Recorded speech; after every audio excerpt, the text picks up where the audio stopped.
Muy buenas, soy Guillem y en este vídeo vamos a ver a cómo activar Linux en nuestro Chromebook. ¿Y por qué? Pues porque básicamente podremos usar muchísimas más aplicaciones y herramientas y le podrás sacar mucho más partido a tu Chromebook. Este vídeo lo voy a dividir en varias partes para que vosotros vayáis a que más os interesa, pero os recomiendo que veáis el vídeo entero para que entendáis al 100% todos los detalles desde cómo se activa, cómo instalar ciertas aplicaciones de Linux y hasta qué punto esto vale la pena. Así que vamos a ver cómo se hace.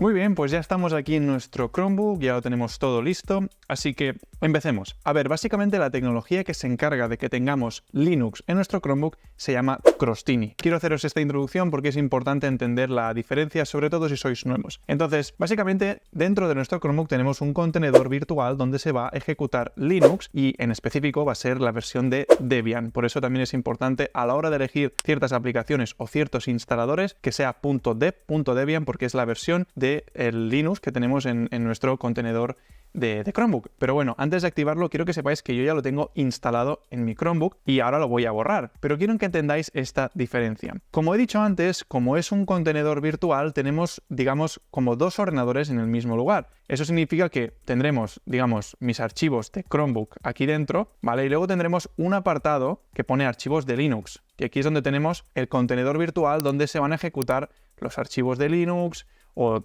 digamos donde se van a guardar todas aquellas cosas que hagamos dentro de las aplicaciones de Linux. Por ejemplo, si usaremos LibreOffice, que es este, digamos, programa de ofimática para hacer hacer documentos, hojas de cálculo, etcétera, cuando guardemos, se guardarán aquí. Por eso es importante entender la diferencia en que tenemos el contenedor de Linux, donde se van a almacenar ciertas cosas, pero digamos que va separado, va aparte. Y si tu pregunta es si puedes copiar y pegar algún archivo de Linux en tu Chromebook, se puede hacer sin problemas. Por ejemplo, el instalador este de Python, copiar, y nos vamos a mis archivos y hacemos pegar. Y tarda unos segundos dependiendo del tamaño del archivo, pero ya lo tendríamos, ¿no? Entonces es muy importante entender que tenemos un contenedor de Linux y que está separado de, digamos, lo que es el almacenamiento de nuestro Chromebook y además también le podemos asignar más o menos espacio. Entonces, ¿cómo se hace para activar el contenedor de Linux dentro de nuestro Chromebook? Pues tenemos que ir aquí al menú, nos vamos a ajustes, configuración. De acuerdo, una vez abierto ajustes, lo que tenemos que hacer es ir hacia abajo de todo en la pestaña de desarrolladores. Una vez estamos aquí, tenemos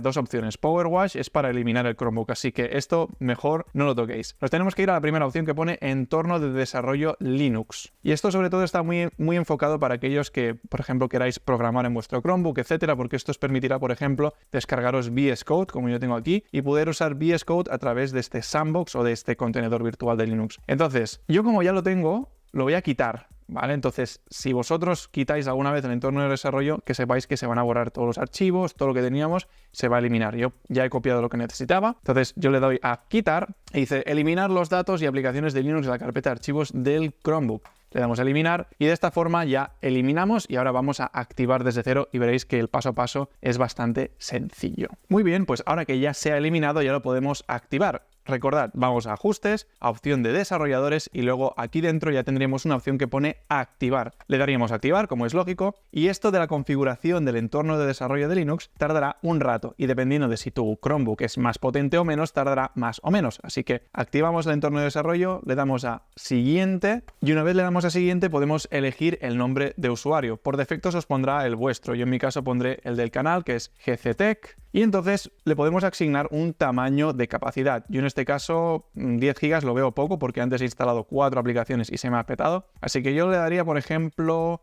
30. Y estos son, digamos, el espacio que le asignamos de nuestro ordenador, ¿vale? No le pongáis, por ejemplo, todo porque si no, de vuestro Chromebook, si queréis luego instalar aplicaciones o lo que sea, asignarle un espacio más o menos razonable. Yo, por ejemplo, 30 GB lo veo más que razonable para esta prueba, así que le doy a instalar y ahora el proceso de lo que es la descarga de la máquina virtual, de la construcción del contenedor, etcétera, tardará más o menos dependiendo de vuestro Chromebook, como he dicho antes, así que ahora paciencia y esperar. Muy bien, pues ya se nos ha creado el contenedor de Linux y como veis, pues bueno, lo que os aparecerá es una terminal, ¿de acuerdo? No os aparece, digamos, un sistema, digamos, una interfaz gráfica, sino que tenemos una terminal para ejecutar herramientas de Linux y también instalar aplicaciones de Linux. Por ejemplo, aquí le diríamos, por ejemplo, ls y veremos que no hay prácticamente nada porque está vacío, porque es un contenedor nuevo. Entonces vamos a hacerle cd, que esto es change directory, que es cambiar de ubicación. Vamos atrás, ves si nos aparece el directorio de home, que sería el de inicio. Pues en este caso le daríamos a cd gct, que es donde estábamos antes, ¿vale? Y esto está muy bien porque aquí digamos que podremos aprovechar muchísimo nuestro Chromebook porque le podremos instalar aplicaciones de Linux y lo más importante que muchos me preguntáis, que de esta forma podréis guardar archivos y usar programas que no dependan directamente de Internet, sino que, por ejemplo, si queréis descargar alguna aplicación como VS Code o, por ejemplo, si queréis hacer documentos, podéis usar Google Docs, pero si quisierais usar una herramienta más fiable que no sea dependiente de Internet o porque os gusta más, pues os diría descargaros LibreOffice, porque básicamente es como el Word, el Excel, el PowerPoint, pero es de código abierto. Y en este caso tenemos ya todos los comandos que podríamos usar en un ordenador de Linux. Por ejemplo, el de sudo, que sería el de super user does, que sería, digamos, hacer cambios a nivel de administrador, pues sería sudo apt update, que sería esto es una orden para, digamos, actualizar todos los paquetes que estén instalados. Le daríamos a intro y, bueno, nuestra máquina virtual ya está funcionando. Como veis, pone .debian.deb, porque esto sería una distribución de Debian. Entonces, para nosotros empezar a instalar aplicaciones tenemos varias maneras. Entonces, ahora para instalar aplicaciones de Linux y poderlas usar, existen varias formas. Yo os enseñaré las que creo que son más prácticas. Y si tu pregunta es ¿de dónde saco todos los comandos? No te preocupes, existe Google para buscarlo. Y si no, la manera que a mí más me gusta y que os recomiendo que es usar ChatGPT o cualquier, digamos, herramienta de inteligencia artificial, porque os van a ayudar a poder instalar aplicaciones o a poder daros todos los comandos sin tener que buscarlos. Pero mucho cuidado porque a veces se equivoca, pero bueno, ya es mucho más rápido que estar buscando en Google. Pero bueno, vosotros hacedlo como queráis. Yo en mi caso, aquí tengo ChatGPT ya instalado. Lo pondremos aquí a un lado y tenemos tanto en un lado como en otro. ¿Veis? Si queréis lo podéis asignar como queráis. Yo lo pongo en dos pantallas porque va mucho mejor. Y entonces supongamos que queremos instalar, por ejemplo, LibreOffice. En este caso, pues le podríamos preguntar a ChatGPT, oye, quiero instalar LibreOffice en mi contenedor virtual de Linux. ¿Qué comando debo usar? Si no me equivoco es sudo apt install LibreOffice, pero bueno, a ver que nos lo diga ChatGPT para que lo veáis. Y como veis, lo que se suele hacer siempre antes de instalar una aplicación de Linux es actualizar los paquetes, que sería lo que hemos hecho antes, sudo apt, update, etc. Pero como ya lo hemos actualizado, solo tendríamos que hacer sudo apt install LibreOffice. Ahora, pum pum, se empieza a descargar todo, nos pregunta do you want to continue, en este caso le damos a Y, y una vez le damos así, se empieza a descargar, digamos, todos los recursos y las dependencias que necesita la máquina virtual para poder usar. Y bueno, ya veréis que una vez descargado podremos acceder directamente a esta aplicación sin tener que ir al contenedor y ejecutar cualquier comando, etcétera. Lo tendremos como aquí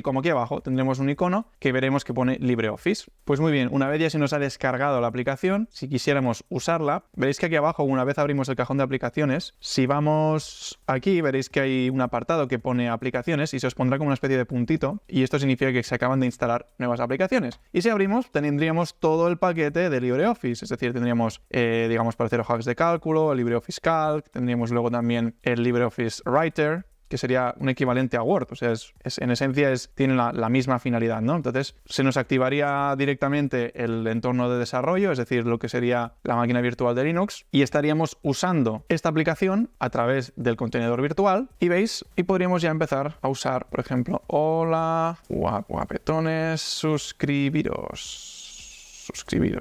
Si eres nuevo, ahora es un buen momento para suscribirte. Pero bueno, ya me entendéis. O sea, ya tendríamos la capacidad de guardar, ¿no? Y de usar, digamos, estos programas. Y le diríamos, por ejemplo, a Save As, y ya podríamos guardarlo en nuestro entorno de desarrollo. ¿Veis? Como veis, la dirección o la ruta, digamos, para guardar el archivo sería aquí, ¿no? Podríamos decirle Untitled, bueno, decimos y le daríamos a Save. Entonces ya nos habría guardado. Entonces, vamos a ver si se nos ha guardado. Vamos aquí a Archivos, como hemos dicho antes. Y en Archivos de Linux, recordaos, en Archivos de Linux, no en mis archivos, en Archivos de Linux, entraríamos y veis, aquí estaría el documento, el suscríbete.odt, que sería, bueno, abrirlo con el Office Writer. Imagino que también lo podréis guardar en PDF o en .docs, porque al final lo de usar Word, Excel y PowerPoint en esencia es lo mismo, solo que esto es de código libre. Pero bueno, yo recomiendo que uséis estos programas de código libre porque al final os ahorraréis un dinero y de alguna forma pues hace prácticamente lo mismo y os puede servir para lo mismo. Pero bueno, esto sería una forma de instalar aplicaciones de Linux desde el terminal. Pero es posible que os encontréis también otra manera de instalar aplicaciones de Linux. Hay algunas que son más sencillas que otras, también os debo de decir. Pero por ejemplo, si yo quisiera instalar VS Code, que seguramente mucha gente quiere saber si con un Chromebook podemos usar este tipo de entornos de desarrollo o de IDEs, lo que os puede pasar es que os encontréis que queréis, digamos, descargaros VS Code. Y claro, si queremos descargar VS Code, aquí tendríamos que darle a descargar. Entonces le tenemos que dar a .deb y se nos descargaría ya el archivo .deb. Entonces vamos a cerrar, para que veáis un poco un caso real, vamos a cerrar la terminal y ahora nuestro contenedor de Linux está cerrado, o sea, ya no está activo, está cerrado. Y si yo me hubiera descargado esto con la terminal cerrada, es decir, me hubiera descargado este archivo, el instalador de VS Code, pues lo tenemos aquí. Como veis pone amd64.deb, básicamente para instalarlo tenemos que hacer solo doble clic y nos pone instalar aplicación con Linux. La aplicación de Linux estará disponible en tu terminal y también es posible que se te muestre un icono en el menú de aplicaciones. Esto a veces tarda unos segundos, a mí ya me ha cargado y esto significa que ahora empezará a instalarse usando el terminal. Le damos a instalar y como veis aquí abajo en la esquinita se nos abre este icono. Está activado y está empezando a instalar lo que vendría a ser VS Code, que es la aplicación que queremos usar. Y ahora, una vez ha terminado el proceso de instalación, si vamos aquí en la carpeta o en el apartado de aplicaciones de Linux, como veis nos aparece un puntito nuevo,